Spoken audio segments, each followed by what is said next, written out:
Custo de vida, emprego e desemprego, cesta básica, tarifas públicas, salário mínimo. Agora, na Brasil Atual, a análise do DIEESE. E nós vamos conversar agora com o diretor técnico do DIEESE, Fausto Augusto Júnior. Bom dia, Fausto. Bom dia, Glauco. Bom dia a todos. Fausto, desde ontem passou a vigorar o aumento dos combustíveis nas refinarias.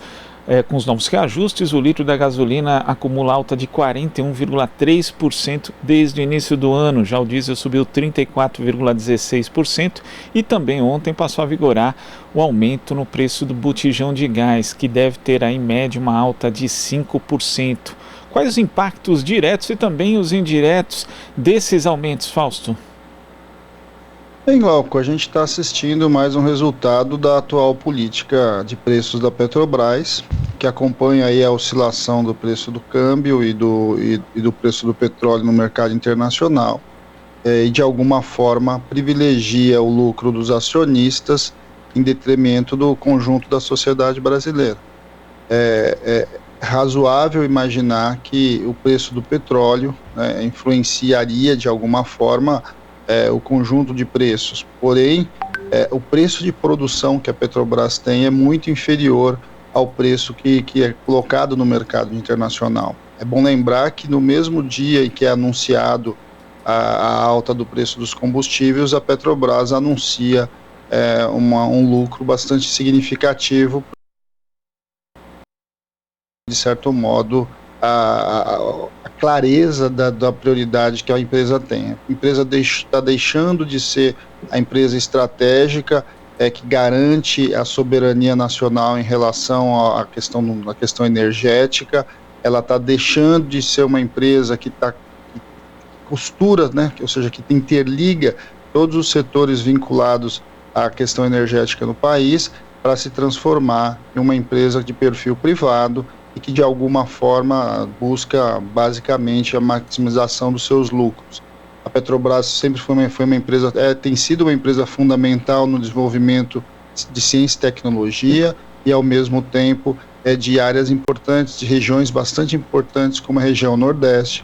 E o que a gente está vendo agora, inclusive com a discussão da privatização da refinaria Landulfo Alves na Bahia, como é que o seu processo de desmontagem, né, está acontecendo, de privatização aos pedaços, está acontecendo de alguma forma para garantir o lucro de um pequeno grupo de acionistas. Eu acho que isso é algo que a gente precisa trazer a debate, precisa mostrar para o conjunto da população o que está sendo feito com a sua maior empresa, um dos seus maiores bens do ponto de vista da soberania nacional.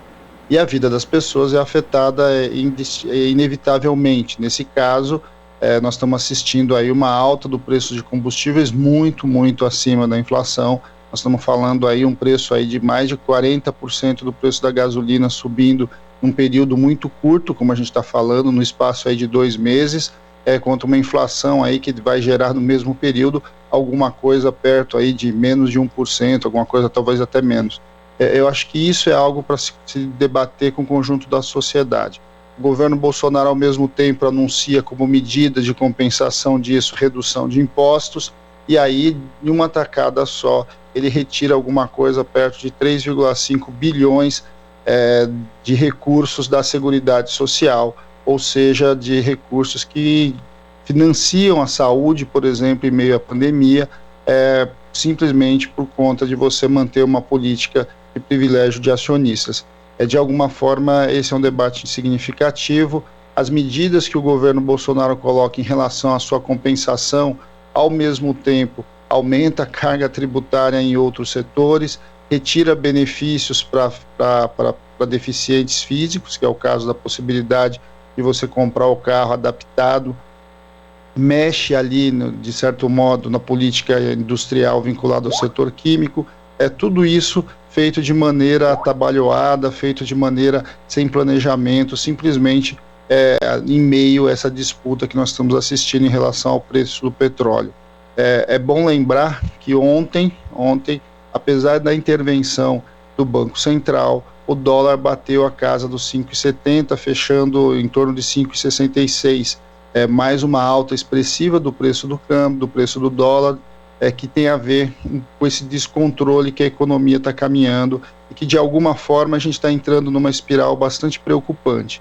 De um lado você tem um câmbio que tá desestabilizado, ou seja, a cada momento, a cada respiro aí do mercado, o câmbio ele sobe ou o câmbio desce, de um lado. De outro, você tem um processo cada vez mais rápido de dolarização de diversos preços importantes na economia. Então, no caso dos combustíveis, mas não só dos combustíveis, toda a cadeia ali vinculada às commodities e agroexportadoras já estão com o preço dolarizado. É isso que explica, por exemplo, um litro de óleo de soja subir de R$ 3,50 no começo de 2018 e hoje já está batendo a casa aí próximo aos R$ 9,00, e vai colocando o Brasil numa situação bastante complicada. Ao mesmo tempo, essa política de preço da Petrobras, ao mesmo tempo que desmonta a própria empresa de um lado, ela também beneficia a importação de combustível e os seus importadores. Hoje uma parte importante da gasolina que já circula no país é uma gasolina importada, que de alguma forma cumpre interesses de determinados grupos econômicos e não interesses reais do país. E existe toda uma guerra de narrativas, Fausto, porque o presidente Jair Bolsonaro anunciou que vai aí desonerar o combustível, né? Desonerar naquilo que diz respeito aos tributos federais, que são da sua competência, o PIS, COFINS, mas isso é uma parte muito pequena dos combustíveis, né? Do preço total dos combustíveis, e ele faz ali todo um jogo tentando colocar culpa nos governos de estado. E a gente sabe que a estrutura tributária em relação ao preço dos combustíveis é praticamente a mesma já há muito tempo e que as oscilações de preço não começaram justamente por conta disso, mas sim desde a implantação ali justamente dessa política de preços atual da Petrobras que você destaca, Fausto, na gestão do Pedro Parente no governo de Michel Temer, que continuou no governo Bolsonaro. Quer dizer, por mais que exista essa manobra diversionista do governo federal, não dá para, na verdade, apagar a culpa dessa política de preço que, como você mencionou, vincula aí o preço do combustível no Brasil ao mercado internacional, também ao câmbio, e isso aliado ainda a uma desnacionalização, uma desintegração da cadeia da Petrobras. Sim, por exemplo, Galco, no caso do botijão de gás, os impostos federais correspondem a 3% do preço do botijão de gás. Quando você vai para o óleo diesel, alguma coisa que gira em torno entre 9% e 10%, dependendo da região do país, porque o preço varia bastante. Ou seja, os impostos federais têm um peso bastante limitado na composição de preços. E no caso dos impostos estaduais, né, que é a narrativa que o governo tenta empurrar, ou seja, tenta empurrar a culpa da elevação do preço para os governadores, não é algo tão simples assim. Você não mexe na tributação de ICMS individualmente nos estados, sem passar ali pelo CONFAS, né, pelo Conselho dos Secretários de Fazenda, e a arrecadação oriunda de ICMS dos combustíveis é uma das principais arrecadações que os estados têm, em especial os estados mais pobres, como a questão dos estados do Nordeste, etc. Essa narrativa de tentar retirar impostos para simplesmente garantir o poder dos acionistas, de alguma forma coloca em questão a desmontagem do Estado que a gente construiu, em troca de você simplesmente colocar o recurso na mão da iniciativa privada. É bom lembrar, quando você tira recursos a partir de qualquer tipo de desoneração, esse dinheiro que antes financiava algo começa a deixar de financiar. E esse algo, o que tem sido? Esse algo tem sido as políticas sociais. Nós estamos falando ali de salário de servidores, nós estamos falando de insumos, nós estamos falando de vacina, e de alguma forma essa narrativa começa a desconstruir. Então o que nós temos aí de um lado? Você tem uma visão privatista do ponto de vista da Petrobras, do ponto de vista da política de preços, e na outra ponta uma desconstrução do conjunto dos direitos. E essa desconstrução dos conjuntos dos direitos passa inevitavelmente por retirar recursos das áreas sociais. Não é à toa que todo esse debate com relação à Petrobras, com relação ao auxílio emergencial e com relação à chamada PEC emergencial, passa por esse debate, de alguma forma, de você retirar vínculos de saúde e educação, de você retirar recursos destinados às áreas sociais e, de alguma forma, transferir para o setor privado. Não é um projeto independente. Então, quando nós falamos da discussão com relação ao preço do petróleo, e ao mesmo tempo nós estamos discutindo a PEC emergencial dentro do Congresso Nacional, apesar de parecer muito distante, elas têm vinculações bastante importantes de um projeto que está em curso de desmonte do Estado, em especial do desmonte do Estado, servindo aqueles que mais precisam no país. Fausto, e você tem analisado diversos dados relativos à pandemia, quando, por exemplo, a gente conversou aqui a respeito das taxas de desemprego que subiram, né, já estavam altas, subiram durante a pandemia, as categorias que ganham menos foram as mais penalizadas, porque foi justamente nesse setor que se perdeu mais postos de trabalho. Quando a gente analisa, por exemplo, esse aumento de combustíveis, também, de novo, são as classes mais pobres que vão acabar pagando, porque a gente tem aí, desde o aumento direto, né, o impacto direto, por exemplo, do aumento do botijão de gás, mas também os impactos indiretos, quer dizer, as pessoas tendo que pagar mais por conta do aumento do custo de transporte. E quando se olha, por exemplo, para uma categoria como a dos motoristas de aplicativos, uma das categorias mais precarizadas que temos hoje na economia, que tem sido refúgio de muito trabalhador desempregado, também esses sofrem, quer dizer, é um aumento que, de novo, não atinge de forma igual a toda a sociedade brasileira, Fausto? Não atinge de maneira igual, prejudica os mais pobres, mas de alguma forma também contamina a economia como um todo. Eu insisto que nós estamos caminhando do ponto de vista econômico, do ponto de vista macroeconômico, num fio de uma navalha bastante perigoso. Porque você começa um processo de dolarização da economia, de vinculação dos preços internos à flutuação internacional, e isso vai, de alguma forma, se transformando aí num círculo vicioso que vai levar o Brasil a um lugar não muito bom.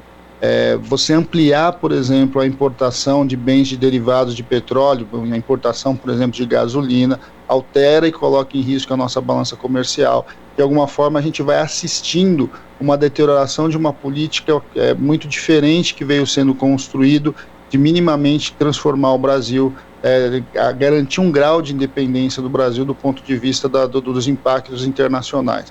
Nós estamos vendo uma ampliação da dependência do Brasil do mercado internacional, das flutuações do mercado internacional, e isso impacta de maneira muito forte as camadas mais populares. Impacta porque, no caso, por exemplo, do preço de combustível, ele impacta toda a cadeia de produção, e o preço lá no final ali do supermercado, da feira livre, vai ser impactado por isso. Vamos lembrar que o custo de transporte no Brasil é um custo bastante significativo. Então, e além disso, você está o tempo todo, e nós já discutimos isso aqui em vários momentos, como é que a cesta básica tem sido impactada, por exemplo, os aumentos da taxa de câmbio, uma vez que tudo vai, de alguma forma, se vinculando ao preço do dólar internacional e dos mercados aí, como é que está sendo transacionados em relação ao mercado internacional. É algo para se refletir, para muito além da discussão agora, propriamente dito, do petróleo, mas para onde está caminhando o projeto desse governo, para onde está levando o Brasil esse atual projeto. Vamos lembrar que processos desse tipo levaram países como a Argentina a quebrar, e até hoje vivem dificuldades para conseguir sair da armadilha que caiu quando você teve um atrelamento tão forte ali dos preços internos ao câmbio. Eu acho que esse é um debate que precisa ser feito, precisa ser trazido e precisa ser alertado.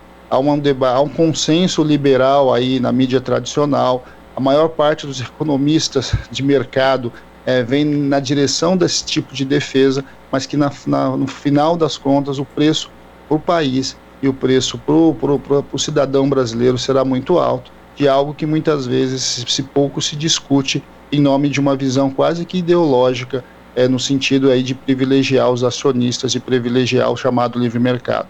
Essa armadilha que a gente está caminhando, Glauco, é algo que a gente precisa, de alguma forma, abrir o debate urgentemente no país. Fausto, queria agradecer a sua participação aqui no Jornal Brasil Atual. Importante essa sua análise, né? Porque às vezes são acontecimentos que vão se sobrepondo, as pessoas acabam não enxergando, mesmo analistas não conseguem ver o total do cenário macroeconômico brasileiro que pode acontecer daqui para frente. Muito obrigado, Fausto. Até a próxima. Até a próxima. Bom dia a todos. Conversamos aqui com o diretor técnico do Diese, Fausto Augusto Júnior.